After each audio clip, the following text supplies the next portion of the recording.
name is Andrea Knabel. I'm a private investigator for Missing in America. Missing in America, it's actually a group of ladies that go out, we search for missing people. We're contacted multiple times a day. We did love what we were doing very much. And then it all changed. I'm very strong in analyzing and research. I'm good going undercover. Andrea went missing. Andrea Knabel was last seen here in the Ottoman Park area on August 13th, 2019. A Louisville mother who dedicated her time to finding missing kids has been missing herself. Tips keep coming in. Possible spottings of 37-year-old mother Andrea Knabel. How do you have a person who goes and looks for missing people turn up missing? It's not just another case. This is our friend. One scenario is Andrea's disappearance had something to do with her working undercover. This newest case, a rather dangerous case. The man missing was involved in criminal activity. There's some pretty scary people involved. Are we talking about cartels? Andrea, I think, had different sides of her with different people. I was shocked. She was like a chameleon. Downward spiral are the two words that we kept hearing about Andrea's life. No one has seen this footage of her before now. I'm risking my life. All you guys are risking your life. We're looking for this young lady right here. She's been missing for 17 months. Yeah, she's been here Oh my goodness. recently.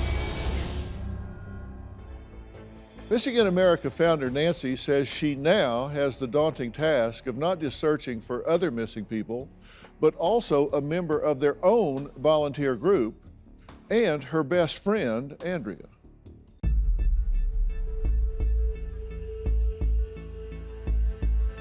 Missing in America is a group of females who set out to find people who are missing. This week marks a full year since a Louisville mother has been seen or heard from. Andrea Knabel, who volunteered to help find missing people herself, is still missing. Andrea and I actually met when one of her friends went missing. Andrea saved that girl's life. I was impressed with her abilities to do that, and eventually she really liked what she was doing and said that she wanted to become part of our group. My name is Andrea Knabel. I'm a private investigator for Missing in America. I considered her my best friend. She was my maid of honor. I got a phone call from one of our members, and she told me that Andrea was missing. I was literally in shock. I was panicking. I wasn't hearing anything from law enforcement. In order to effectively work a case, you have to be on the professional investigative side of it. But when it's your best friend, it's a hard juggle. No one wants to go through a wooded area and find your best friend in a bad way. So yeah, it is hard. I believe that there's people who have key information, and I want people to understand that even though they may love Andrea, I love her too. The last anniversary, the 2-year anniversary, hit me typically really hard. I miss her so much. This is hard, but I know she would do it for me. Well, Nancy, first, let me say thank you for the work that you started and are doing today. This is very important work that you're doing, and you guys are really good at it. The second thing I want to say is I'm sorry that your best friend is missing here, and I mean it's tragically ironic because here, as you say, you've got your best friend who's actually looking for missing people and goes missing herself. Do you believe she's alive? Well, as you know, we brought in a retired homicide detective that I have a lot of respect for because of what involves potentially in her case, that they have prepared me for that she's probably not.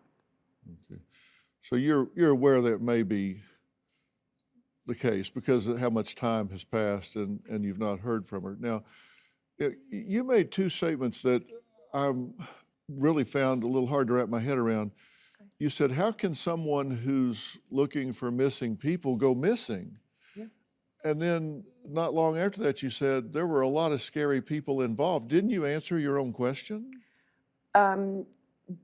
You have to actually watch the whole thing. The case that she was describing was not a case with me. It was a case that she was working potentially with an outside other Right. person, not particularly with me. But she was going some places that were shady. She was looking in some shady places for some people that had spotty backgrounds at times. Yeah, most of the cases that we handled were runaways. But she was putting herself in some Yes. high-risk situations. Everyone in my group puts themselves in Yeah. I put myself at risk every day. Yeah, of course. That's why I said it takes courage Yeah. to do what you're doing. But to go missing? Yeah.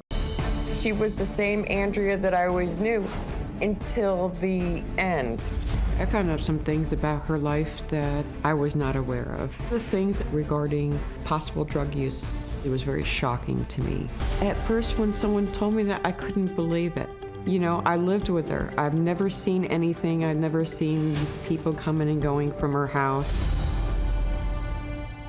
Well, I'm here with Nancy Schaefer, the founder of the organization Missing in America, a volunteer group that boasts a success rate of locating 98% of the missing people whose cases they have taken on. They do great work.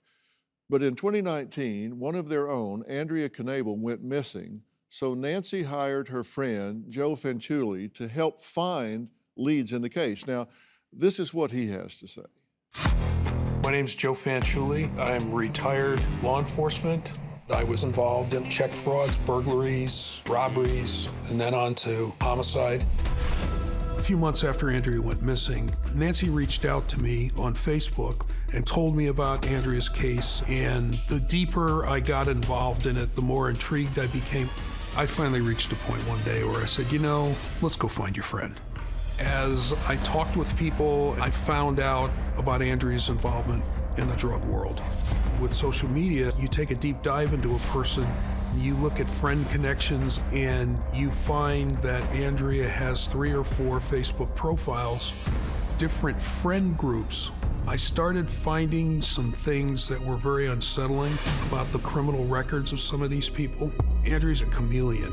She could talk in the boardroom or on the street. She could shift personalities. It's clear that she was involved in several types of activity that could put her at risk. I have to tell you, in 50 years of doing this is the most complicated case that I've ever been involved with. I liken it to the whack-a-mole game. It's because of the different lives she led, the different groups of people she was involved with, some of which could very well have put her at significant risk. Well, Joe, thank you for being here, and thank you for working on this as well. You said something that really struck a chord with me. You said in 50 years, this is perhaps the most complicated case that you've seen. And as you may know, I work with law enforcement locally, state, and nationally a lot. So that means a lot to me coming from you, that this is one of the most complicated, if not the most complicated case you've seen. What is it that makes this so intriguing and so layered? It's complicated because Andrea had several groups of relationships in her life.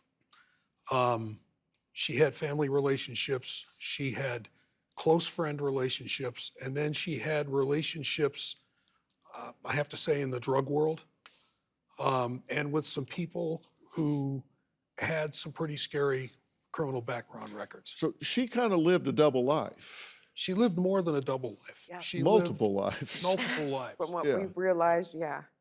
Yeah, and what did you learn about Andrea just from her social media?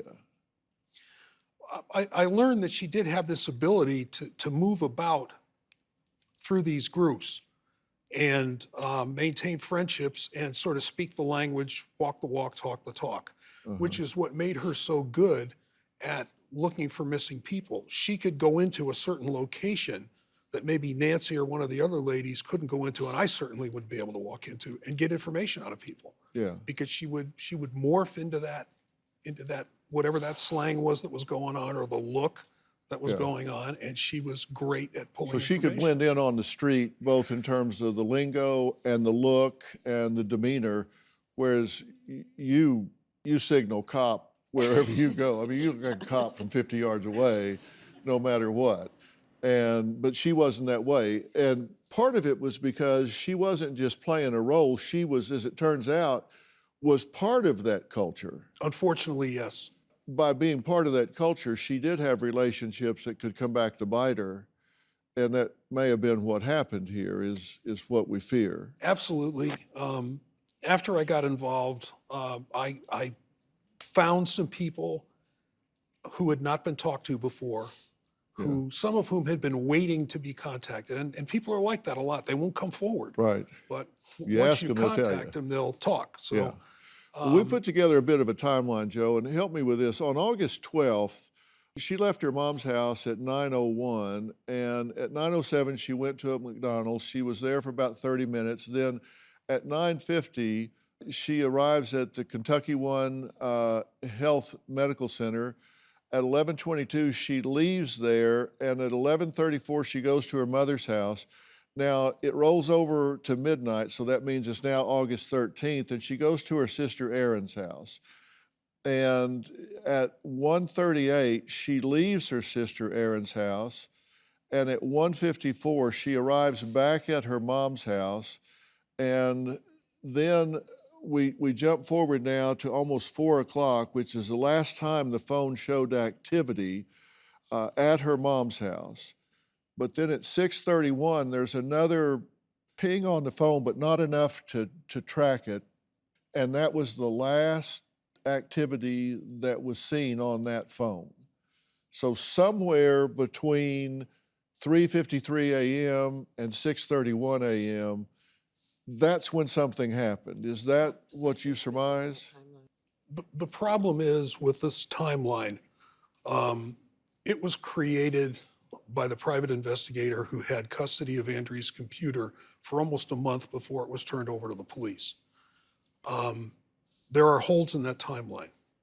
There were 2 separate trips that Andrea made to Erin's house that night, not one, but only one of them is recorded in the timeline. We don't know where that phone was after 3:53. Okay, you know where the phone was. No, that the phone's been gone. Okay. You guys are out here without other parties, Sister Erin, for example, and there's not really cooperation among all the parties here. Why not? I can't answer that question. I know that there are family members who have not been cooperative since the beginning, since the night that this occurred, and I don't know why. As I've interviewed people, as I say, who've come forward, they've told me about things that went on at the mom's house. A lot of fighting, a lot of arguing. There was discord there when Andrea was staying there. We know that she was locked out of the house that night when she got back from the hospital, couldn't get in. We know that she went back to Erin's house twice, trying to get help to get into the house. And she was turned away from there as well. Yes, and then got back to the mom's house and still couldn't get in. It's at that point that she started making phone calls and Facebook messages to people to try to come get her and help her. I don't have access to those records, so I don't know everybody that she tried to reach, but I do know some of the people she tried to reach. My fear is that she reached out to the wrong person, somebody she could not even have realized she was potentially at risk with in that drug world, and met with a problem. Was she on drugs that night? Specifically that night, I'm not sure.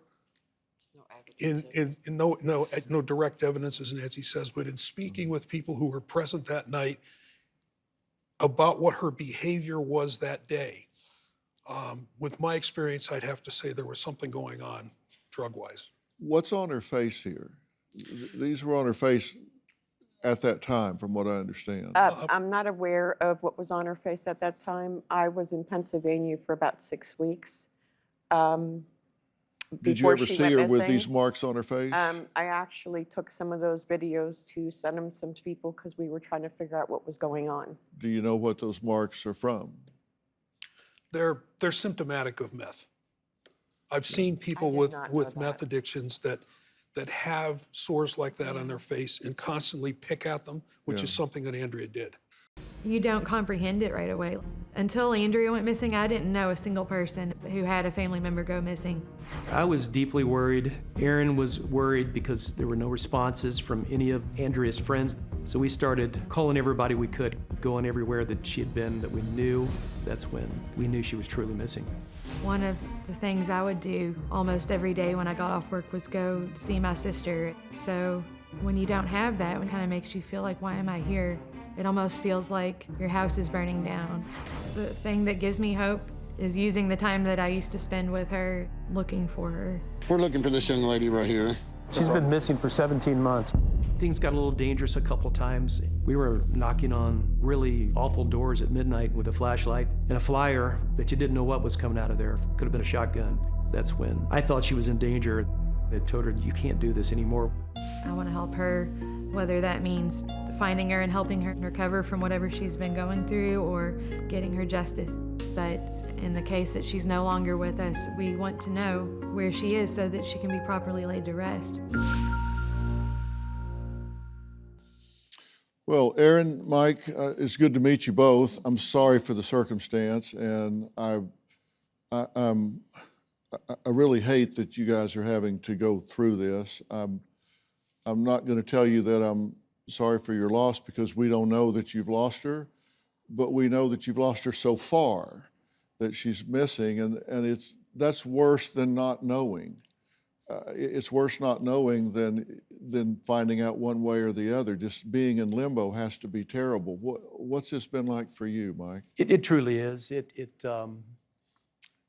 I've read someone that described it as frozen or permanent grief. Exactly. An author wrote that, and it seems to be extremely accurate, and that's been my experience. It stays with you all 24/7. Well, it's the number one stressor that you can experience in life, and being held in this state where you don't know, it's just like it never gets better, it never goes away, and it's terrible. And Erin, you're not ever going to give up. You're going to find the answers, right? Yes, definitely. What do you think happened here?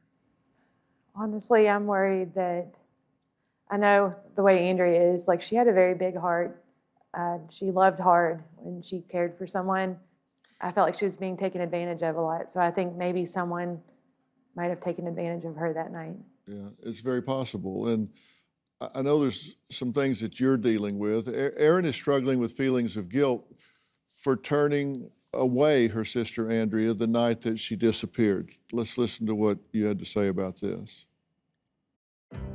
The night Andrea went missing, I was laying on the couch and I heard a knock at my back door, and Andrea was there and she was crying, and she was asking me if she could stay, and this is something I'm always gonna regret, like forever, that I didn't tell her yes. You know, I was tired and I was kind of stressed out, so I told her, like, just go home and rest it off. So when she left, I went in and looked out my kitchen window, and I saw her looking down. It looked like she was texting or something, and that's the last time I saw my sister. For like maybe a year, I didn't use my back door at all, just because it would give me this crushing pain every time. It starts in my chest, and then sometimes I get like this burning feeling all over. I've never had grief so bad that it causes like those issues, and I just have a lot of guilt. Like, I can't help it. I just think, how would my life be different if I would have stayed up? I don't think there's anything that can make me feel better about what I did that night. It's something that I struggle with every day. When you look back, things are really clear, but in the moment, in the time, you can't see what you see now, and you can't hold yourself in the moment to the standard of what you look back and see now. That's not fair to you. You wouldn't do it to someone else. You didn't have x-ray vision and you couldn't see. Was she high that night? I'm not good at noticing that, I guess. I don't know. It's not something I've been around enough. I didn't think so. What time was she knocking on your door? The first time, I think it was around midnight, and then later on, I would guess around 1:30, I think. I was already kind of sleeping. So something's not right. If somebody's knocking on your door at 1:30 in the morning, that's out of the normal flow. I was really close with Andrea, but I wish I would have known more about what was going on in her life. I've heard stories. She was investigating a missing persons case that was very dangerous. I've heard some things from friends, and it makes me question how much I didn't know about her life. A few people did tell me that she was doing drugs. Everybody wants to know whether this person was involved in drugs. And if they are, they're written off immediately. I don't quite understand why people do that. And even if they abuse drugs, the person is still a person and worthy of redemption. Every effort should be made to find Andrea. No holds barred, absolutely. What is the most disturbing information that you've learned, Mike? I would say that a recent lead that came in about 8 weeks ago now was probably the most disturbing thing I've ever heard, and really the only time where I looked at Erin and she seemed crushed, and I looked in the mirror and I saw the same person that was crushed. But anyway, a lead came in where a woman that was trafficked said that she had seen my daughter in that same place, and then went into a vivid, horrible, the most horrible thing you could think of, description of her death. And it was all too real. And this woman was weeping, begging for forgiveness. I don't want a reward. I'm so sorry I couldn't stop them. And the type of death they described is, it's unimaginable. And something that I can't even say here, it was just so awful that you wouldn't even want to hear it. It's that bad. Was she being held captive? She described picking Andrea up near her mother's house. She described Andrea being plied with drugs. She described a potential attempted placing her in an attempted trafficking situation, and maybe resistance from Andrea, and they proceeded to abuse her, humiliate her, and beat her and murder her, and then worse after that I don't want to talk about. Right.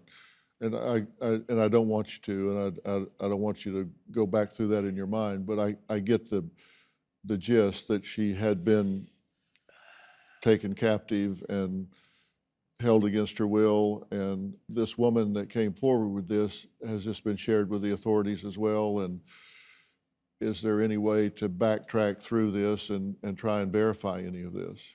Well, that's the thing about it. We're not sure, but Erin and I immediately went to the FBI. Apparently this woman that reported Andrea's death was a known person, and there were some credibility issues. So that hasn't been resolved fully, in our opinion, and we're still looking for an answer for that. I met Nancy, as well as Suzette, when we were searching for a friend. We're trying to hit the streets, talk to as many people as we can. Hello, my name is Andrea Knabel. I'm a private I'm sorry. Okay, ready? Well, my strengths with Missing in America are I'm very strong in analyzing and research. Also, I'm great out in the field. I'm very street smart. I'm good going undercover. You guys are not working hand in glove together, the four of you. Why is that? I'm willing at any point to start over and go back to how we were before and work together. What fell apart? There's people, since Nancy has been looking for missing people for a very long time, there are certain people out there that doubt her and say, mean things about her. And if they are willing to stop being negative and they want to help by maybe spreading awareness, like I just get over it and say, okay, like I'll let anybody help, basically, is what I'm saying. And I think that caused some arguments. Well, I've been doing this for over 45 years, and I'm telling you, nothing helps more than all hands on deck. Yes. And when you've got somebody like a 50-year experienced detective, I'll guarantee you he's forgotten more about breaking the code on these things than all of us together probably know. You'd want everything. I mean, Fanciulli knows things that can provide guidance and help, and everybody needs to be leading in the same direction here. And I agree completely. I think we should both work with them, and I think there's maybe a couple of trivial things that may have gotten loose on social media, and they should be just all put behind us. Yeah, I mean, can I broker a peace here, guys? I really want everybody working together. I want the best for Andrea, and I know the best for Andrea will come to pass much faster if all four of y'all are working together. Let me hear from you guys in the green room. Absolutely feel the same way and have since the beginning. And I think the last conversation Mike and I had, the last thing I said to him was, I'm not going to go away. I'm not going to walk away from this. Maybe start fresh here and see if there can be some new energy directed here with all four of you pulling in the same direction. I also have a statement from the Louisville Metropolitan Police Department. On August 17th, 2019, Andrea Knabel was reported missing by her sister Erin.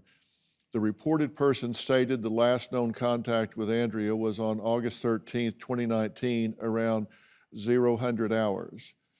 At the time of her disappearance, Andrea was living in the Audubon Park neighborhood along with her other sister and her sister's boyfriend. While investigating Andrea's disappearance, detectives interviewed family, friends, known associates, and any contacts she may have had that could help provide information in the case. Detectives have conducted area searches and followed up on various crime tips to include possible sightings and location of Andrea's whereabouts with no avail. Multiple search warrants have been executed during this investigation in attempt to retrieve and locate any evidence that could provide details into Andrea's disappearance. Detectives have also asked certain members of the family to consent to a polygraph examination, which they have declined to do so at this point. This investigation is currently ongoing and is classified as open and active. Any comment on anything they've had to say? Well, as for myself, I can say I'll gladly take a polygraph at any point in time. I'll do whatever it needs to be done. Mike, any comments? The same. We're open and ready to do any of that it takes. We always have been. Listen, I want everybody to know that if you have any information about this, call the Louisville Metro Police Department Missing Persons Division. You can do it at 502-574-7120. Mike, Erin, I want to thank you guys for coming here and talking about this. Nancy and Joe, I want to thank you, and I want to thank the four of you for being willing to sit down and rejoin forces. Andrea deserves that. And don't forget to check out the Discovery Plus docuseries, Finding Andrea. The first 2 episodes of the 4-part series will be streaming today, with others dropping weekly on each following Friday, October 22nd and October 29th. Maybe something there will trigger your mind. So please watch that, see if there's anything there that helps you.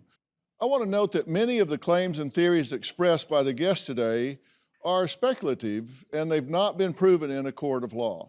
I'm a private investigator for Missing in America. A mother of 2 who searches for others turns up missing herself. Her friends and family speak out. A woman that was trafficked said that she had seen my daughter and then went into a description of her death. It's unimaginable. New Dr. Phil.